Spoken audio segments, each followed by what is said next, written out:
wait in a minute to get a few people in the chat and get you guys alerted, because we've had different show times, obviously, with the different schedules going on in the world, and the world of sports is crazy right now, so bear with us while we do that. But guys, remember, when you get in here, please give us the like and the subscribe, all that stuff, and then please start throwing in questions, throw in ideas, throw in thoughts on any slates, any sports, but mostly we're talking about baseball today. And honestly, I think it's a really, really good two-gamer. I don't like thoughts on any slates, any sports, but mostly we're talking. Wow, I hear my voice back. It's really not as good as I thought it sounded. Shoot, that's a little disappointing for me. No, but anyway, it's one of those weird baseball slates where I feel like that the thing is that no one's supposedly doing based on ownership projections is exactly what I would do. But I have not only a rooting interest, I also have a logic interest that's confusing me. And it basically comes down to Kyle Wright versus the Dodgers. That's what we're really dealing with. So remember, get your stuff in. I'm going to get this tweet out right now and get everybody in the chat.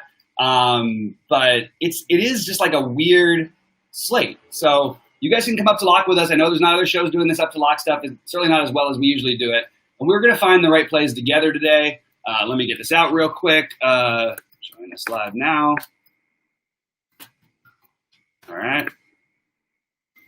And yeah, we want to get some back and forth, because these are not like easy slates to figure out, and we just got the Tampa lineup in, so that's obviously made it a little bit weirder.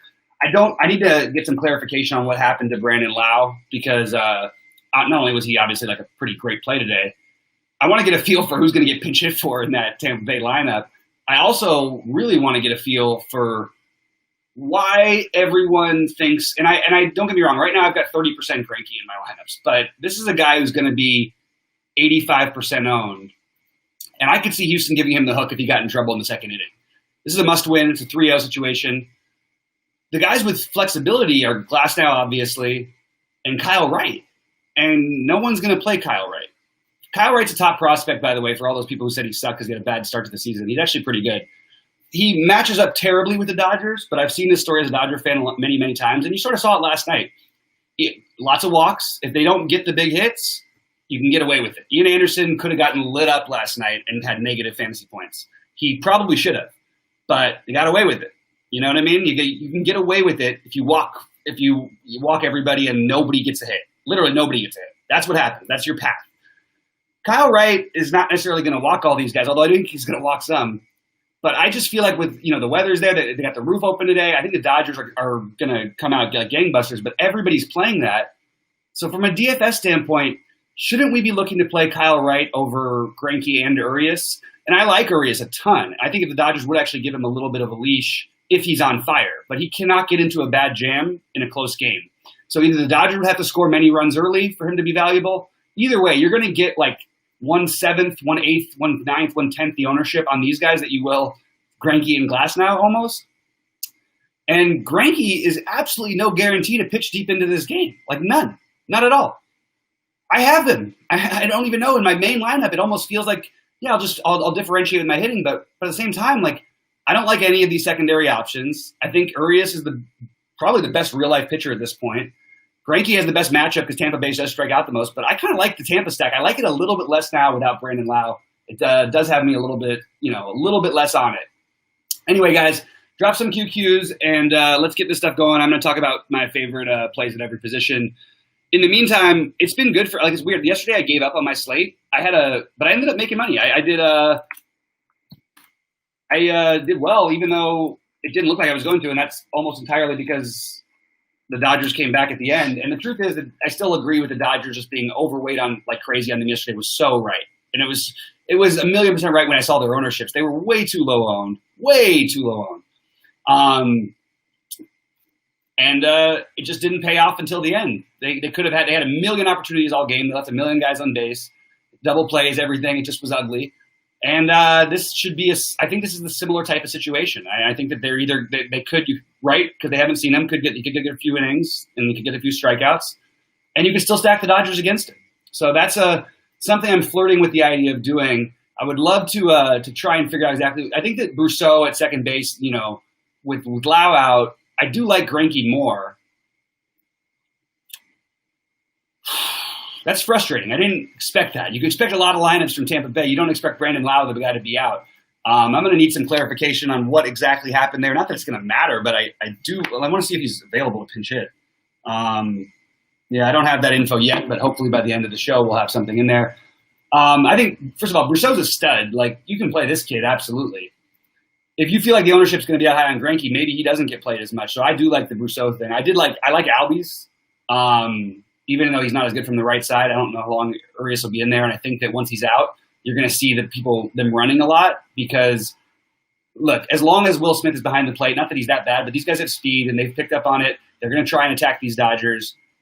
Maybe not Urias himself as a lefty, but they will attack the bullpen with stolen bases. Now, hopefully the Dodgers get enough runs as a Dodger fan that doesn't happen. I mean, the Dodgers have got me drinking hard kombucha now because I need something, man. I need something. Quentin Davis asked if I'm making money. Yes, I'm making money, man. I do this for a living. It has been a very good, I would say a very good 2020 in terms of playing, but I lost 6 months because of the, obviously we know why, because of the pandemic. And I have, I'm on a pretty decent-ish downswing, but it's only lasted 10 days. And then my previous week before that, I made up enough to make up for if this went on for another month. I just don't want it to happen. So that's the answer, Quentin. That's where I'm at. Look, so let's go position by position. Glasnow and Greinke make the most sense as pitchers. I'm finding it as right, especially, and then a little bit of Urias as good other options. I don't think you want to mess around with Tampa Bay's bullpen, but I wouldn't mind if you took a shot maybe on the Dodgers. Houston, especially's bullpen, it's just they're not like cheap guys you're saving on. And then Kyle Wright is just like he could put up like a decent number here and still get lit up. I mean, he could have like 5 strikeouts in 3 innings and only give up like 2 runs or something. But maybe one's a home run, maybe both are. And then he's out of the game because they I don't know, but he has more of a leash. They're up 2-0. So unless they really crush him early, he's going to get his 80 to 100 pitches. So that's what we had with the same thing with Anderson last night. You saw how they worked up his pitch count. The Dodgers are awesome at that. You would never play real pitchers against the Dodgers because they just work up your pitch count. But this is a spot where you might want to consider it. And even as I say it, it doesn't feel as good, but I think that I might have to put my money where my mouth is and actually go for it here. It feels awful because I'm trying to 5-man stack the Dodgers against him. And it doesn't feel good to have your pitcher like that. I know it's not optimal, but this is a weird variation, and there's plenty of ways this could play out, especially with the short leashes. The only problem is that Wright's not really that guy with a short leash. So I think if you play him, you don't want to play more than 4 Dodgers, which sounds ridiculous, obviously.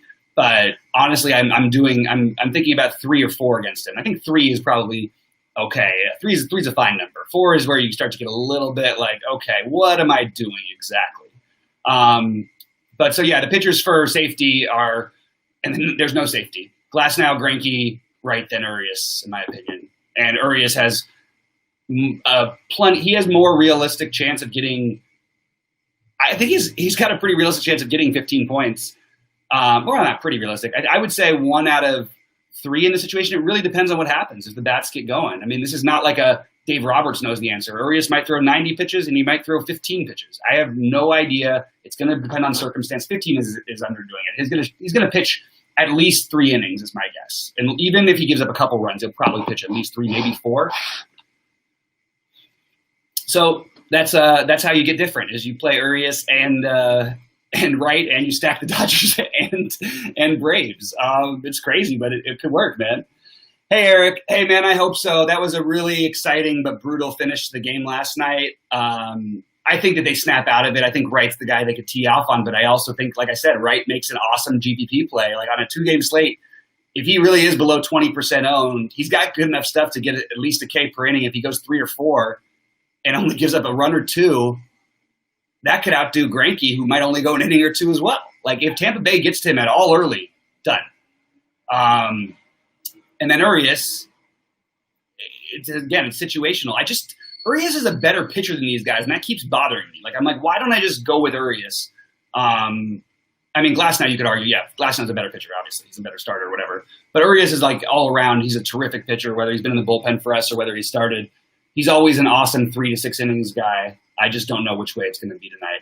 Greinke is the chalk as far as I've got it right now, and that seems crazy, doesn't it, Eric? This is a situation where he could be out in a minute. Hey, what's up, Ken Jones? Good to see you, buddy. And I think he's going to be the mega chalk. I think he and Glass now are the chalk on DraftKings as a combo. And I'm telling you, I like the Tampa bats tonight, but I still might play some Greinke. I'm going to have to play some Greinke. There's just not that many options. Kyle Wright is going to get lit up, but he might actually go enough innings to not get lit up first. Or the Dodgers might light up the bullpen. Dodgers are going to score runs today. Kyle Wright could get through 4 innings or 5 innings. It's possible. Glasnow and Urias is really interesting. I just would warn you, if Urias gets in trouble and if the Dodgers don't get off. So if you play Urias in that lineup, Eric, I would encourage you to get as many Dodger bats as you can. And if you're going to play Dodgers in one thing and not in another thing or whatever, get them all in that one. You know what I mean? Get the Dodgers over in the ones with Urias, because that's the path that it happens. Dodgers get up 6-0. Even if Urias gets in trouble, gives up a home run, no big deal. Just leave him out there.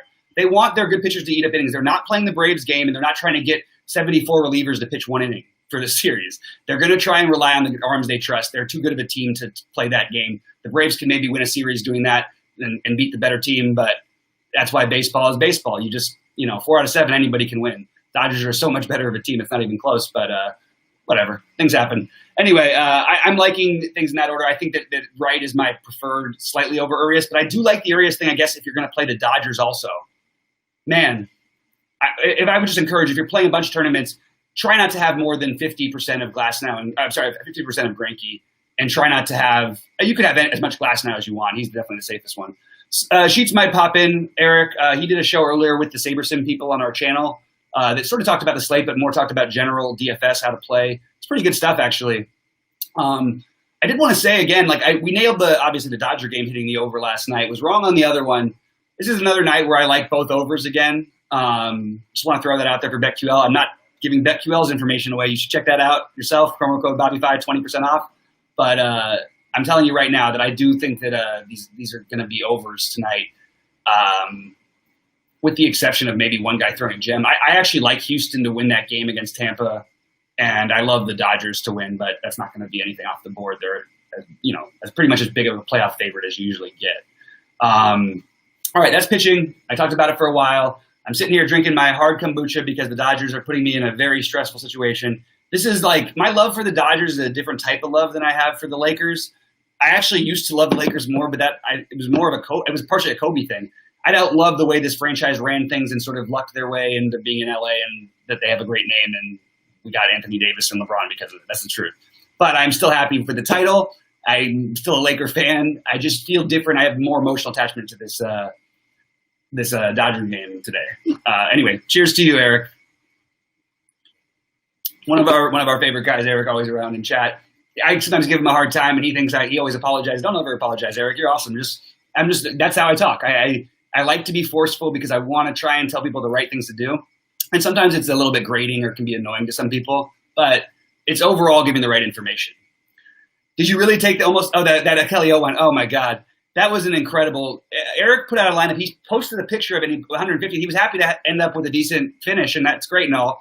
But I saw the lineup, and I'm like, this effing thing should have won. This was the winner. He played Kelly Olynyk in the captain spot in that game, and it literally. I mean, that wasn't far off from getting there. That really wasn't that far off from. I mean, maybe if they had 45 to 60 more seconds of play, you would have had it. It would have been incredible. Kelly O, it's another one. I mean. It was a really great lineup, really creative, and that's what you got to do. And speaking of which, we are going to jump from pitcher to catcher. This is going to be the highest chalk you'll see probably at any position play, I believe, would be Will Smith. And he's my favorite play as well. It makes perfect sense. If I'm not playing him, I'm playing Mike Zunino mostly. I don't mind Maldonado either, by the way. I really I think playing Astros is going to be very beneficial today in general, so you can throw Maldonado in there. Darno with his ownership being near Smith's, I just like Smith enough more where I'm going to go that route. But in lineups where I'm not playing, I do have some lineups without, where I'm actually playing Urias and Darno specifically with the rest of it, the Dodgers stack. I'm just trying to get weird you have to get a little bit weird and get creative with your lineup construction. I do think Zunino with the power upside ownership against a guy like Greinke who leaves too many balls over the middle of the plate and gets hit harder than he used to is a really, really good play at 15% probably. And I just don't see enough people going there. First base, you're going to get everybody on Freeman and Muncy. I think Brousseau is probably going to get – well, maybe he'll get more love at first base, actually, because second base is kind of strong. You have the cheap options in Choi, Brousseau, and Gurriel. of all of those, because of the ownership, how it'll shake out, and if you need the money, it would be somewhere between Choi and Gurriel, but Verso is like the same price anyway. Joe Pagliarulo, what's up, buddy? Good to see you back in chat. Yeah, and I actually like Freddie Freeman. I don't know, he's going to be so high owned but Muncy's the better play, and we have the ownership projections pretty similar. But I actually I think Muncy's going to be more owned than that. And if Muncy and Freeman are the same owned in this spot, well, I like Muncy's spot a little bit better. It's Freddie Freeman versus Max Muncy. We can always just go back on that, right? Max Muncy could have 2 walks and 2 strikeouts, 1 swing from Freddie Freeman, and we're good. Check BB. Yeah, the Tampa guys. Yeah, there are Tampa guys who look good against Greinke. I've talked about this one before. I don't think that there's anything to take away from any of the specific BVPs from any of these spots today. Personally, I haven't found any that made any sort of waves for me, because it's more about pitch type for me. And if it was a normal game, Greinke at 7.5 here would make a lot of sense, but it's not. It's a game where he's going to be massive chalk, and he has no leash. I mean, Greinke always has pitched with a leash his whole life. I don't think he has any leash. I really don't. I think that if they get in trouble, now, again, if you play Greinke, you'd probably want to try and find some Houston bats, because it's not like if they're down 3-0 and there's 2 runners on with nobody out in the third, he's going to stay in the game. It's not going to happen. You'll see Javier. You'll see one of the other bullpen guys come in, and then Javier come in. That's where I'm at personally. So, again, Brousseau's been recently added. I don't have his ownership projected accurately because takes a little bit of time for that. I think it's a great call, Eric. And by the way, I have 30% Greinke. Greinke's projected to be over 80, so most of them on your side. The thing I keep running into is that I just love the Dodgers so much today, but I also could see Kyle Wright getting through 4 and still the Dodgers getting there. And this is not as a Dodger fan. I mean, look at the run totals. The Dodgers are favored to score almost a full run more than anybody else is today. So they make sense. They're just going to be so popular that you're going to have to try and find ways to either get different at pitching or with some of your spots. Now, the weirdest spot is going to be second base, because I don't think there's any chalk at second base. I think the closest you'll find to it will be Jose Altuve, regardless of what the ownership says. I'm sorry, will be Mike Brousseau. But Jose Altuve is he's on fire. Let's take some of these guys against Glasnow. Glasnow can blow up. You know what I mean? I've got some non-Glasnow lineups today. Like, you have to try and get different. And I have some non-Glasnow or Greinke lineups. I have just Urias and Wright. That doesn't feel good. But this is what you go through. When you run projections, you're getting a ton of Braves. I don't like the Braves. Here's what I like about the Braves today. They're going to steal some bases, man. So you want anybody, even Pache down there at the bottom, he might run. He's got speed. But Acuna, obviously. Maybe not on Urias, but they will get to the bullpen, and they'll be able to run on those guys. And even on Urias, they probably could with Will Smith behind the plate. It's not that he's so bad, but you can see that's their game plan from the beginning of the series. They ran every single time. In the first game, they got on base. It was ridiculous. So favorite play would be Altuve, because I'm a contrarian, and he's actually going to be lower owned than he should be, which is really weird. And then I love Ozzy Albies too. But Brousseau's should be the chalk. If there was one, he's the closest thing. The projections on Chris Taylor being almost 30% owned, and I'm looking at multiple projections, that can't be right? He's more expensive than these guys, and just because you want the Dodgers that bad, you're going to play him batting ninth? I don't buy it. I see people make lineups, talk to people all the time. If Chris Taylor's 25% owned, unless I'm missing, is he got multi? I thought that they got rid of the multi-position eligibility for this time of the playoffs. And yeah, he's only got second base eligibility. Okay. I would have liked him as a contrarian play, but that's a little crazy to me. All right, third base, another one. You're going to have some options. Oh, you do have. No, sorry, you don't have. Sorry, third base. You're going to have some options though. The Rios is the best point per dollar upside play, but it is chalk. I actually think Alex Bregman gets left out here a little bit. That's crazy to me. Let's go with Bregman. I'm going to have plenty of Rios, so don't get me wrong. Like, I'll take that savings, and I love Rios' power-ups. He's a monster power upside. But remember, if Wright comes out of the game, what do you think they're going to do? The Dodgers are full of a million great lefties. You think they're going to leave all these guys? No, they're going to immediately bring the righties back in. You're going to see A.J. Pollock right away, and you won't see either Rios or Peterson if that happens. The Dodgers are the mega chalk, Eric. Mega chalk. Third base, so Bregman's the best play. I don't even think it's close. I'll be honest with you guys. Edwin Rios, if he hits a home run, absolutely. I love Edwin Rios. He hit as many home runs as Bregman did this year. I love him. But the odds of him getting 3 at-bats are really slim. The odds of him getting 2 at-bats are only like somewhat there. And the odds of him getting 4 at-bats are virtually non-existent unless the offense goes off. So if you play Rios, play him with – I know it sucks, they're chalky, but play him with the rest of the Dodgers because that's the best chance of him staying in the game. Like, I know it's crazy, but, definitely think that Bregman's the best play here. I actually don't even think it's – I've got some lineup changes to make, so I'm going to have to, at some point, get out of here. 222, good luck. It's always a lucky number for me. Shortstop, we're going to have mega ownership again on Corey Seager. And my favorite pivot off of that is Carlos Correa. I'm starting to think more and more about this and just getting exposure to these Houston bats. These are still good overall hitters. Like, I don't care who Tyler Glasnow is. I don't care. This team has hit every good pitcher. I know they don't have the trash cans bumping and they don't have the wiring hooked up this time, but come on, guys. Are we really going to just assume that Tyler Glasnow just smokes these guys and because we're playing and we can't play them too? Let's go. 422, you've been luckier, Eric. That's a nice one. 422, so hopefully you're having a nice little, maybe you're having a nice little, a little beer with a little something else, a little fun, little 420 fun.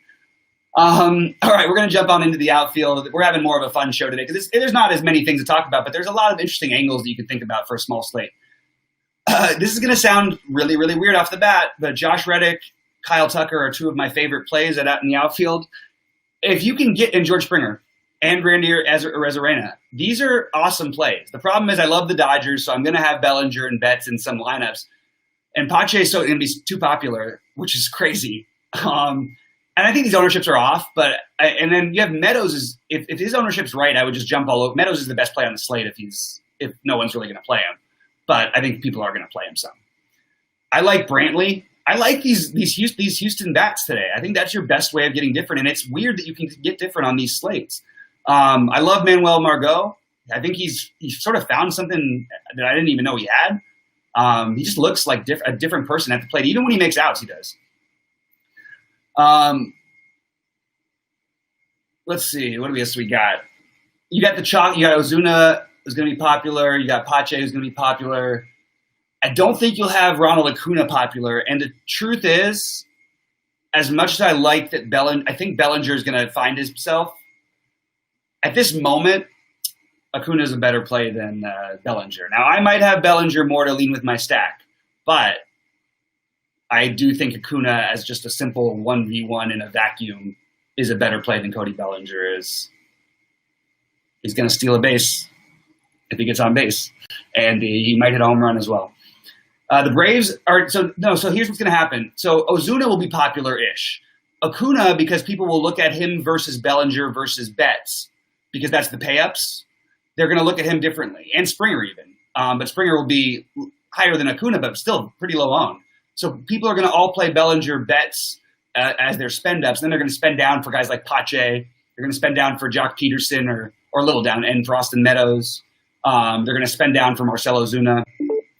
But they're not going to spend all the way down. And I'm about to bring Sheets in, by the way. He just popped in. But they're not going to bring him all the way off. And I think that the truth is, like, you're just getting way, way too much leverage with this Houston team not to just play them. All right, Sheets. What's up, man? Hey, what's going on? Sheets, great show with the Saberson people earlier today. That was awesome. Yeah, they're really smart. Are you okay? Yeah. I walked back from work today. It was longer than I thought it was going to be. And a little pissed off. There was like a whole strip of road that I walked on both ways that had all kinds of garbage on it. Had like garbage, like drug paraphernalia, just like the whole freaking thing. So I'm going to be organizing a cleanup probably this weekend. Oh, man. A socially safe distance, whatever cleanup or whatever they call them these days. No, I'm just kidding. No, whatever. Let him bitch. Let him bitch. I'll say I'm protesting. It's a peaceful protest, right? That's allowed. Hey man, so I was just talking about this, like from a slate perspective. I think it's a really good slate. I'm really curious to talk and sort of run this back with you. These guys, Eric says what's up to you, by the way. These other guys probably want to hear from you anyway, but running it back with pitchers, like I'm sorry, coming out with pitchers, it's a tough call. Like, I don't think this is an easy decision, and I think everyone's treating it as if it is. What's the easy part? Everybody's playing Glasnow and Greinke. They are? What projections do you have? Because I'm looking at 2 projection systems right now, and I had another one earlier that had Greinke around 80%. The ones I look at now have Greinke between. No, that's fine.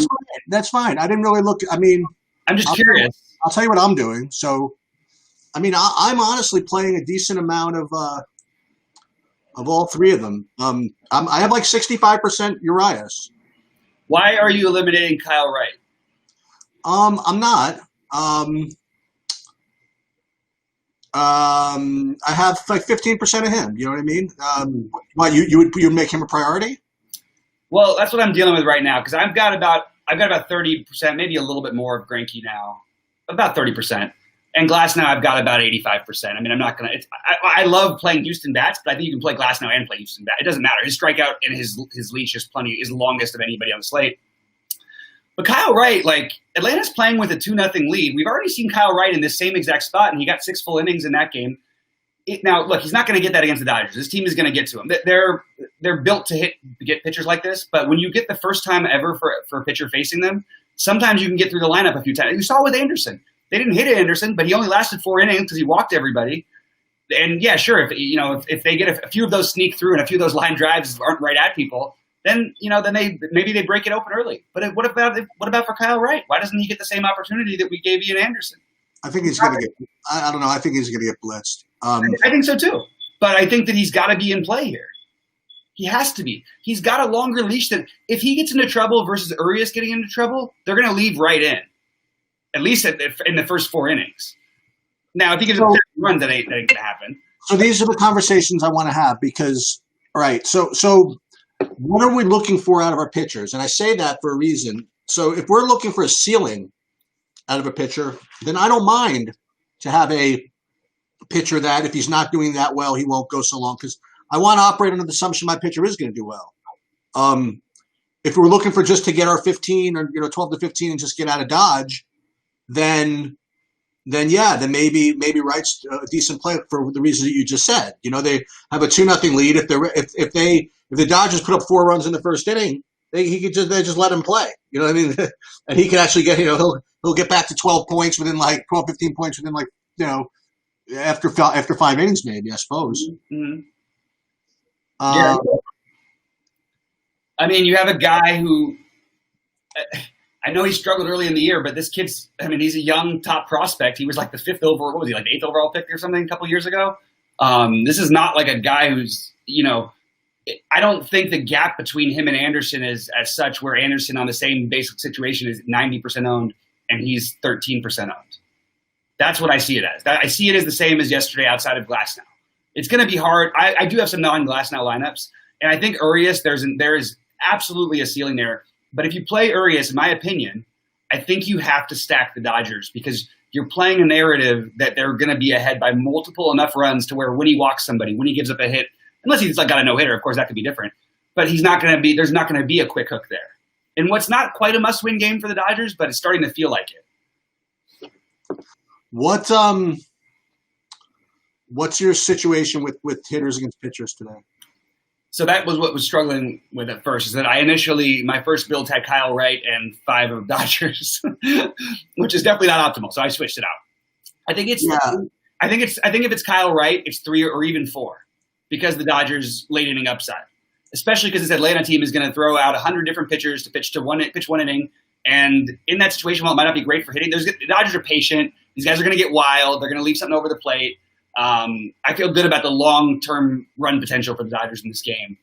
So I could say 4 for the Dodgers if that's the situation. Otherwise, and then if it's Glasnow, I think you could put even 3 because he'll give up power, but he's also going to strike out a lot of guys. And the only thing is with Glasnow is if you're playing a bunch of lineups, I think you should really try to fade him probably more than I've done so far because he's just always going to have the best score for the most part, but the Houston hitters are going to be criminally underowned, which is crazy. My main lineup build is kind of like the reverse of yours. Well, mine is not that anymore. Mine is completely different. Mine now is Glasnow. At the moment, I have Glasnow and Greinke in my big lineup because I can't quite find enough reason, and I'm so different in two spots. Literally low single digits ownership, or single digits and low single digits. But so my lineup is I don't know if I really want to do this, but right now it's kind of like when I say it's kind of the inverse of yours. Mine is Greinke with 3 Rays. So it's yeah, but that's right though. I like that though too.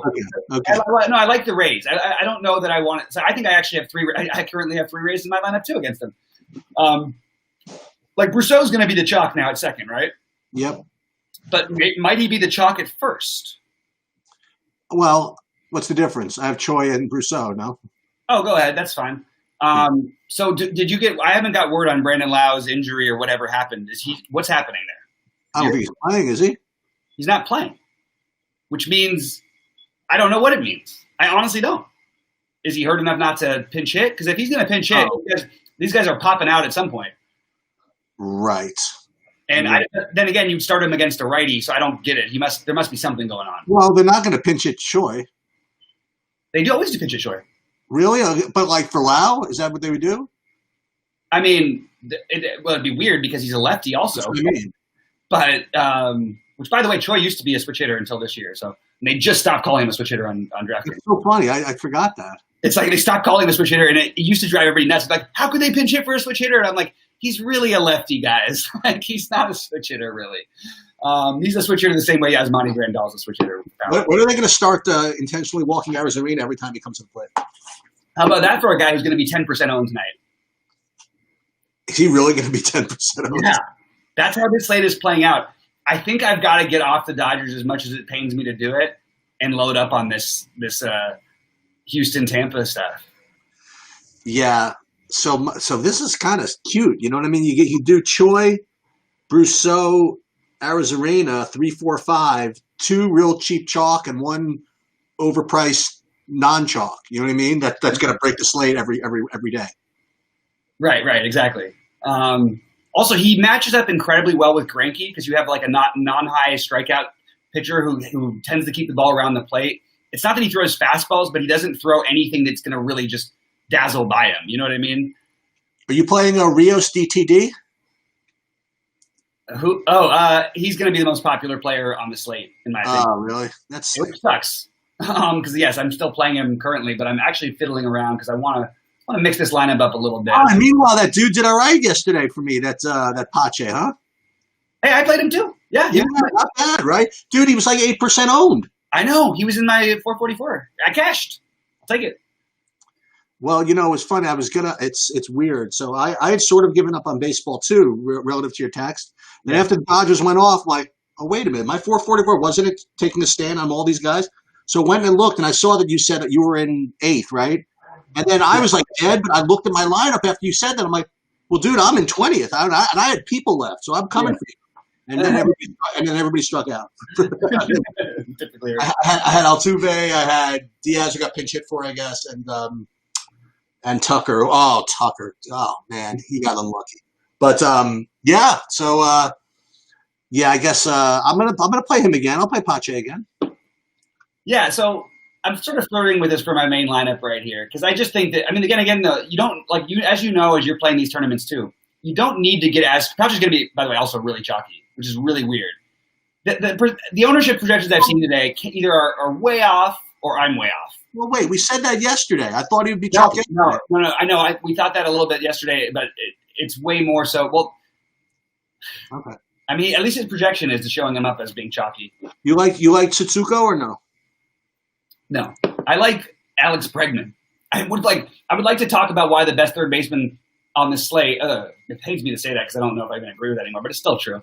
Why is he going to be low owned, so much lower owned than Rios and Turner? Like so much because of Glasnow? He must not have very good projections because it's funny. I did a little bit of that today. I didn't get so much of him either, so that's probably why. So if he's going to be low owned, screw the projections. I'm going to play him too. Yeah, it makes low owned meaning anything less than 25%. Actually, this is really funny. So I have literally one of my 20 lineups, and it's my 555. Oh, that's pretty funny. Yeah, I mean, so I'm just wondering, like, people really think Greinke. Like, I understand that he pitches innings usually, but this is not a normal situation. Any trouble, they are going to be quick to get him out of there. It's a must. It's a must win. They're down 3-0. Who do they have? What do you mean? Javier. Fired up. Javier. Okay. I don't want to play him, but I'm just saying, like. And they might. And they can always use what's his name too. Valdez can come back. Yeah, they could use exactly. They can use these guys for a couple innings and like eat up a game. You know, that's what they need to do. In fact, the fact that Javier hasn't pitched in this series yet, I would be shocked if he doesn't pitch at least 2 innings today. But that doesn't mean anything for playing him. But you think Houston would rather face Greinke? I mean, excuse me. Do you think Tampa would rather face Greinke or Javier / Valdez? They'd rather face Javier / Valdez because Valdez just pitched. So if Javier got in trouble, he'd be in trouble. But Greinke didn't just pitch. So I think the answer would be they would much rather not face Greinke / Javier. Okay. The reason I mentioned is I wonder if we could derive anything from how, because Greinke throws a lot of freaking crap, right? So I was just wondering if Tampa's going to be patient to try to work the pitch counts, or if they're going to just take what they can get off of Greinke. I'm just curious. I'm just wondering. And that's interesting because it actually speaks to like this. That's the way I see this going for Greinke. Like I would be not surprised at all if he goes 6 innings, 7 Ks, 1 run, something like that. But at the same time, I wouldn't be surprised at all if he goes 2 innings, 1 run, 3 walks, 1 hit, something like that, and you're gone. Or 2 walks, 1 hit, something like that. The one thing about Greinke about these situations is he doesn't generally walk people that much. So you can sort of maybe lean on that. I still think in my big one I'm going to play him just because I don't need to make that fade. Tampa's up 3-0. Yeah. This is a must win. Maybe we don't play it. Wasn't it just like yesterday that you and I were making World Series plans? The Yankees were about to beat Tampa and stuff? What the hell? I don't know what's happening there. Tampa I don't think has lost an inning since then. I mean, yeah, you're right. I don't know if they've lost a batter. They might not have gotten a batter. Every batter has been out. No. And then they hit a double play ball that Altuve throws into left field. Yeah. I think they're blessed. I don't know. I mean, they get the best player in baseball that no one's heard of like 3 weeks ago. Yeah. Yeah, I don't know. Maybe I guess that's why Glasnow's 80% on it. I guess Glasnow's the only guy that's going to be out there to pitch his whole repertoire. You know what? I think I'm going to just do it. I can't believe it. It feels, I'm a bigger Dodger fan than I am a $555 fan. You know what I mean? And this is the whole season down the line. It feels really weird to take the pitcher against your team and to still have your team in a 3-man stack as your most expensive payout. Listen, I don't know, man. Props to what's his face? Who's the guy? The older guy? Older guy's probably younger than me on Roto Grinders. Cheese. The cheese is good, right? So he wrote something about Wright. I think it was like a couple of starts ago, where it's basically all of his success was an illusion, that his BABIP was whatever, and it's a disaster. He's way wrong. Wait, hold on. I ended up playing him anyway in his last start, and he was great. But maybe. Can I point out why that's like? First of all, Cheese is usually really good about this, but you're speaking of Cheese as if he did something good in this case. I would say that's really, really lazy writing. And Kyle Wright has been a top prospect. He was one of their top overall picks. The guy struggling on his way up, who still shows strikeout ability at every level, is not a guy. And then all of a sudden starts being basically not dominant, but really good. His last 4 starts of the season, people are like, "Oh, it's just BS. It's an illusion. It's all this and that." Because he wasn't striking out guys in there. It happens to all pitchers. A lot of young pitchers struggle early in the season. If you looked at only his last 4 starts, which was basically half of his starts, you would think the guy was a freaking all-star. I cannot believe that the Dodgers were just dead in that game, and then I thought they were going to win. You know, I've been saying forever, this is an all-time great team. This is not a mess-around whatever team. And when even in this series, Sheets, you see it, the at-bats are great. They just aren't hitting the ball. And when they are, they can't get to leave the yard, or they're hitting it right at someone. And meanwhile, in the stadium that no one can hit a home run, Seager hit an opposite field home run like a million miles. First of all, that ball, but that's a great one to even use an example. That ball might have been like way out of most stadiums, and it wasn't out as far as I thought it was going to be. Even he crushed that pitch. Yeah. Man, what a hitter! That guy's so good. So I'm starting to look at it. I think Gurriel is going to end up the lowest owned first baseman, even though he's the cheapest. And it's interesting to me that everyone's going to play Rios over Gurriel, who's obviously a better power hitter, but will probably get 1 to 3 at bats maximum. Maybe just 2, maybe just 1. And then you've got Gurriel, who's guaranteed to be in the whole game at the same price, basically. Using up, I think, a weaker position actually at first base, because I liked Freeman, but it's just he's going to be too owned. You know what I mean? Him and Muncy are just going to be too popular. I just need to jump off of that 80% combo ownership. What, Glasnow and no, the first baseman spot. You like Camargo at all? I actually kind of do a little bit, especially because I think that Rousseau being in keeps his ownership really low. Okay. But I mean, I think the projections for the hitters in Houston and Tampa Bay are just too low. So it sucks. You know what really sucks is that I think that it's just going to keep me with my main line of 3 Dodgers and then 3 Rays and 2 Astros, or 3 Astros and 2 Rays. Either way, I have options for both. I might use Kyle Wright. I think I'm just going to maybe make this bold decision. I know this Dodger team well. Like, the only problem is Mookie adds a whole different thing to it, but they will get fooled early against pitchers that they aren't familiar with. And it's not like he needs to do much, you know? Right. And it's not like Atlanta needs to pull him early either, you know? Atlanta's already used 19 relief pitchers in 2 games. It's like, come on. There aren't even 19 innings. Anyway, I'm debating with Wright. I'm also debating whether to play Urias, who seems like he has this really nothing leash, but at the same time, I'm looking at who the Dodgers are going to bring in behind him without knowing if Kershaw can pitch again. And I don't know who it is. They tended to rely on the same guys in the postseason. So maybe he does get a leash here. It's also worth noting that in his last game, he pitched 3 innings and he put up 19 fantasy points. So maybe he can. Urias, yeah. But I mean, look, he got the win, so that's 4 of them. But he did have 5 strikeouts in 3 innings. So yeah, I mean, Urias is like so much better than these other guys, in my opinion, as a real life pitcher at this point. And it just feels weird because he could get through that Atlanta lineup. So I'm just going through it, Cheats. I'm struggling with this little decision here, which is not so little actually. I played Josh Reddick. I still can't quite get there. No. Now, Josh Reddick, he pinch hit for Diaz last night. Is that what happened? Is that who he got in? Yeah, that's what will happen anytime they bring the righties in, which they'll do every time they come out. They're not going to bring in lefties. They have like 1 lefty in their bullpen, but they don't. There's only 3 lefties to get out on the whole Houston roster. It's all righties. Choi. All right, I'm finishing up my lineup here, guys. Get any QQs in there, Eric? Am I playing right? I'm playing some right, but overall, I might just say F it and play Urias here. My catcher to get off the board, I'm playing Zunino mostly. Will Smith is so much better of a play than everybody else, and Darno would be the number 2. But they're going to be all the ownership, so you can play them obviously, but they're definitely not as high for me as the other guys. And right now I'm $100 off of the nuts. I know I would have the nuts if I got $100 more. How about that? Maldonado's kind of an interesting pivot. Like, that's the only player on the entire slate that might be lower than 5% owned. Shouldn't we just play Maldonado? I guess so. I mean, think about it. You know how hard that is to do, especially at like a non-outfield position in these kind of slates? Like,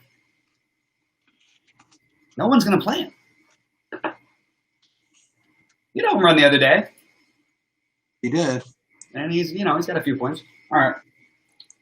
I need to finish up this lineup, and I am desperately trying to figure out how to do this the most optimally.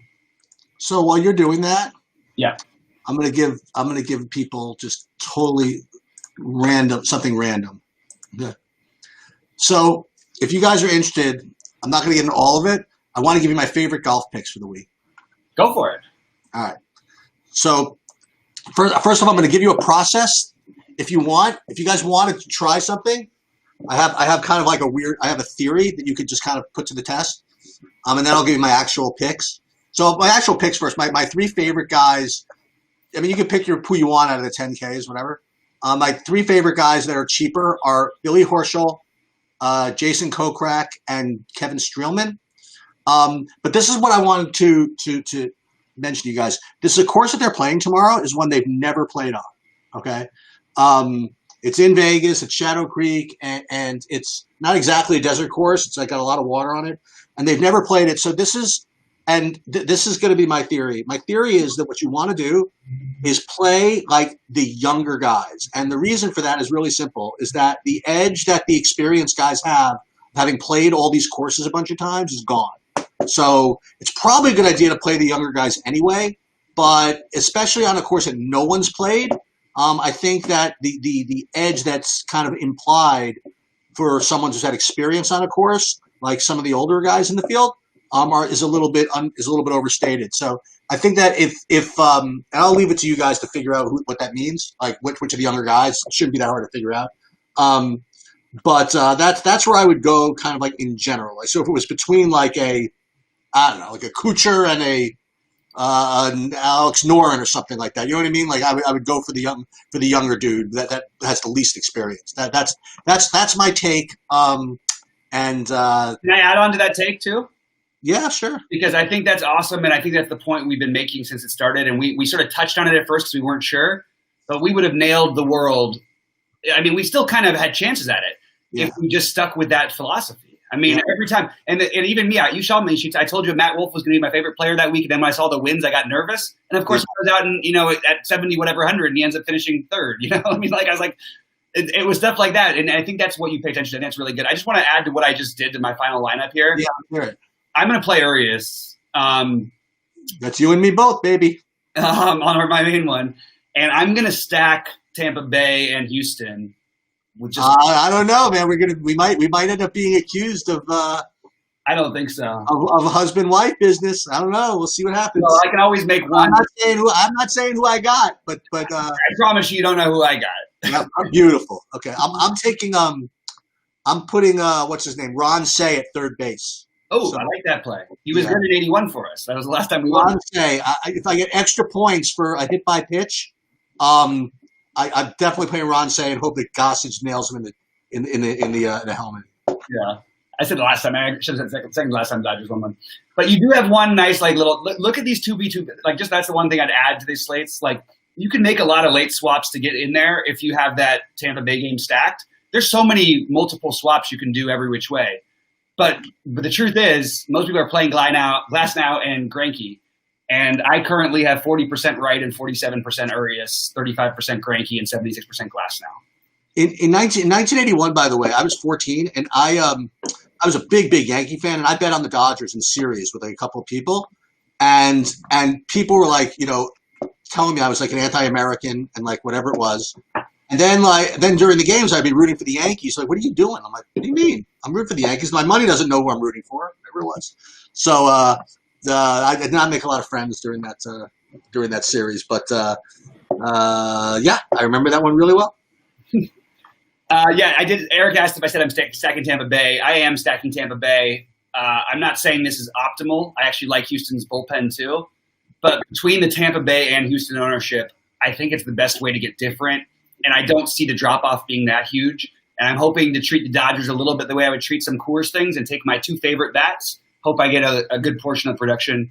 Actually, I hope I don't, because I hope the Dodgers have so much production it doesn't even matter. I don't care. Take my 555. Tell me the Dodgers will win today. Down 2-0, I'll take it. You know what I mean? But in my big lineup, that's the route I'm going. I don't mind. I might switch to 3 Tampa Bay, 3.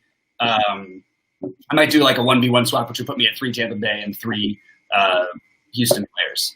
Boy, how do I root? You know what I mean? If I have Greinke and these Tampa guys, what do I root for in the first couple of innings? You pray that his strikeout upside hits his max, and then you hope that Houston scores some. You hope you're playing Houston with them, because that's the best hope for it. Because that's what I keep saying to everybody today is like, if you're gonna play Greinke, you kind of have to play that narrative that Houston plays from ahead. Which is like if you're playing Urias, you kind of should be playing Dodgers. Now everybody's going to play Dodgers. So that's not like weird. That's not like a strange thing. Eric's asking about Jock Peterson. Jock Peterson might get 1 at bat today, and he might also hit 2 home runs. It's a very tough play. I prefer the other guys around him, especially because he's going to be higher owned than he's projected to be higher owned. Get this. than Austin Meadows, who is 1,000 times the player, no risk of pinch hit, leading off, not batting seventh, on a team that is in a better spot, like not in as good a spot, but it's not that much different. I'm not playing Jock Peterson very much. I understand it. It's fine to take those. When you got a guy like that at 35, 45% on these slates, nope, outfield's too loaded. How am I stacking? Eric, what are you asking? I don't understand. You're saying what the fuck? I'm confused at what the question is. So please repeat the question, Eric. You doing what? He said Jock Peterson dong, and I answered something, and then he wrote how, and then he wrote what the WTF, but I don't know what he's referring to. Oh no, I can't scroll up for some reason. Huh. What did he say before? What the F? He said, I say I'm stacking Tampa Bay, and then I told him what I was doing and how I didn't tell him how I was doing it. I mean, I'll just say that like I always am a sucker for shortstops with power that don't have any that no one else is playing. That's what I had to do at the end. I realized I had to make a big switch. I still could probably play Greinke with this lineup actually, and you could argue that I probably should. But I think that getting Adames in there, yeah, I like that a little bit. Oh no, now I'm starting to like a lineup with. I'm struggling, Sheets. Yeah, I'm struggling too. I really wish that it would be locked so that I couldn't change my mind anymore. Oh, but it's not. The first game's Atlanta, right? Oh, crap. Yeah, that's what sucks. Yeah, but you know what? That's fine because these would have been awesome slates the last 2 days if we didn't have to worry. If we could have put together like a reverse, you know what I mean? Well, what I mean is I have like all this Tampa and Houston stuff, and this Greinke with the Tampa guys. It scares the crap out of me. So, but you know what I'll do is I'll see what's going on in the Dodger game first. You know what I mean? Like, see what I'm doing. Yeah, exactly. That's the way to go. Who are you? Okay, so let's have fun. So who's your favorite like one-off? Forget price. Do you like Seager better than everybody on the Dodgers? Forget price or ownership. I'm playing less Seager because I'm going to get away from 65% ownership. Oh, he's going to be that high on, right? Like no, like it won't even be close. And I would just say that Alex Correa seems like a very, very good play to me. I'm sorry, Carlos Correa. Alex Correa is a very decent announcer. No, that's Alex Cora, and he was the coach also for the cheating other guys. All right, so you know what I think I'm going to do? So, like for example, like in this lineup I'm looking at, I have say Will Smith and Seager, right? So that's probably going to be pretty popular, right? But is Will Smith going to be popular at 4,800? Yeah, he's him and Seager will be the most popular players. Outside of him and Seager and Rios will be the most popular players. In my opinion. What I meant is that I can always, if I felt like it, go Darno and one of the Atlanta outfielders. Yeah, but you have to decide. I would need Swanson, right? I would need Swanson. You'd have to decide really soon. I would, wouldn't I? Yeah, that would be that's the issue with that one. But and the Dodgers, I just say that AJ Pollock not starting today. Just know that this Dodger like. If the Dodgers don't score a bunch of runs early, you're going to see pinch hitters like 5 of them. Really? I mean, they're going to have Kike come in if they try and bring the lefties in again, which they will. They're going to have obviously Pollock come in. They're going to have what's his name on the bench too now. I can't think of his name. Austin Barnes might have to come in to catch depending on whatever. You know what I mean? They could still live with Will Smith in the game. There's a lot of other things that could happen with the Dodgers in this game that would keep at least 3 of those players only in there for a short period of time. I think I like Zunino more than Maldonado. Yeah, well, Zunino's definitely the better play, like strategically, but Maldonado's going to be unowned. Okay, that's because of Glass now. It just kind of worked that way. So that's my 2v2 swap right now. It's a weird one. So I usually have a picture of my 2v2 swaps, but it's Greinke and Maldonado or Zunino, and not that I need to go and use it all. I might just actually leave it 100, 300 on the table or whatever. But I really do like both of the sides of this. I'd be nervous. The only reason I'm nervous, like stacking Tampa Bay, like more than 4 or even 4. I'd rather go 3-man Tampa Bay if I had a choice. Actually, to be honest, that's what I would probably prefer. So I forgot what you said. Did you end up doing what you said and go Anderson and 5 Dodgers yesterday? Yesterday? Yeah. Oh, no, I went 4. I think I went 4.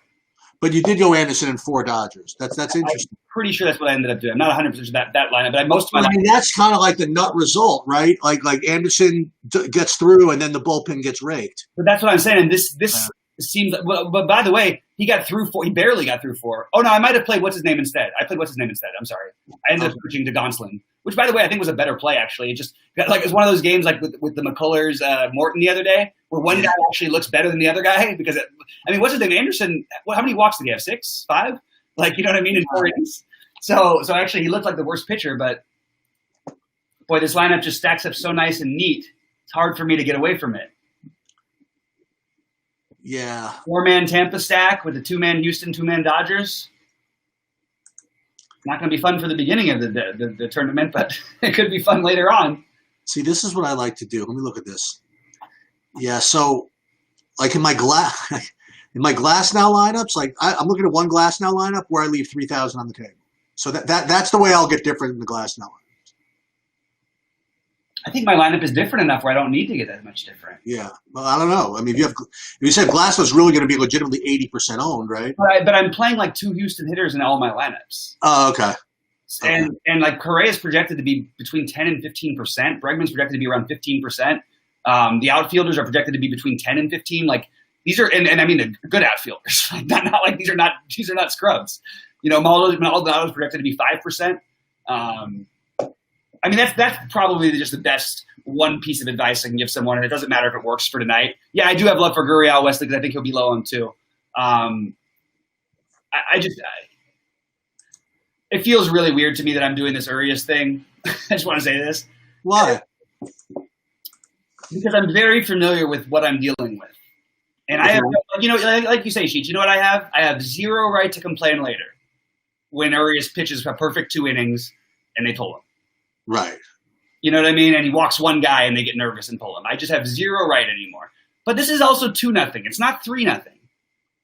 You know, this is a different story. The Dodgers, and by the way, the Dodgers don't play like these other teams where they use a million pitchers. They're going to do this differently. Right. Anyway. Also, yeah, you're going to have some great late swaps if you do play mostly the later game because people are going to stack up the front game. And all of these guys, in my opinion, the ownership is too skewed on the Dodgers in Atlanta, even though I think the Dodgers in Atlanta will score more runs.